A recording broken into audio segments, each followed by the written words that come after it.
couples and solo stars sa MMFF 2023 Awards Night, sa gabi ng parangal para sa 49th edition ng Metro Manila Film Festival, MMFF, bigating celebrity stars ang nagsama-sama ngayong Miyerkules, December 27, 2023.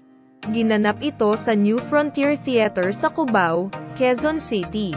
At bago nagsimula ang program proper para sa pagkilala sa husay na ipinamalas ng 10 pelikulang kalahok, ay nagningning muna ang red carpet.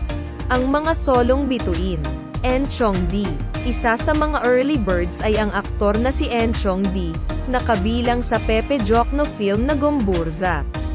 Matteo Guidicelli.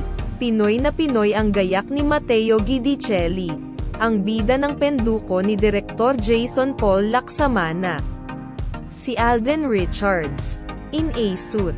Nang ibabaw ang kagwapuhan ng kapuso heartthrob na si Alden Richards na solong naglakad sa red carpet ng MMFF 2023 gabi ng parangal. Si Alden ang isa sa bida sa Family of Two, a mother and son story, kasama si Sharon Cuneta. TJ Marquez. Dazzling in a black and white suit naman, na may karaniwang skirt feature. Nang dumating sa venue ang aktor na si TJ Marquez, nakasama sa film na Broken Heart Strip sa direksyon ni Lemuel Lorca. Eugene Domingo. Solo ring naglakad sa red carpet ang all-glammed-up TV host comedian na si Eugene Domingo. Si Eugene ang isa sa mga bida sa June La na comedy film na Becky and Badette kasama ang kapwa niya komedyanteng si Pokwa. Ang mga celeb couples. Marian Rivera at Dingdong Dantes, Dongyan. Hindi pinalampas ng kapuso real-life couple na sina Marian Rivera at Dingdong Dantes ang makapaglakad sa red carpet ng MMFF 2023 gabi ng parangal. Sina Dingdong at Marian ang bida sa May Cruz Alvaar film na Rewind. Cassie Legaspi at Darren Espanto, Casren.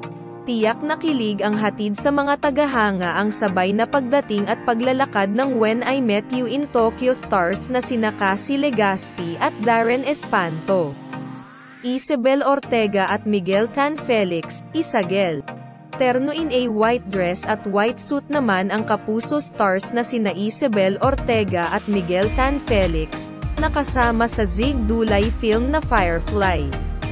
Alessandra De Rossi at Piolo Pascual. Sanib puwersa sina Alessandra De Rossi at Piolo Pascual. Ito'y kahit na iba ang pinagbibidahan nilang pelikula. Si Alessandra ang bida sa Zig Dulay film na Firefly, habang si Piolo naman ang bida sa Roderick Cabrillo film na Malyari.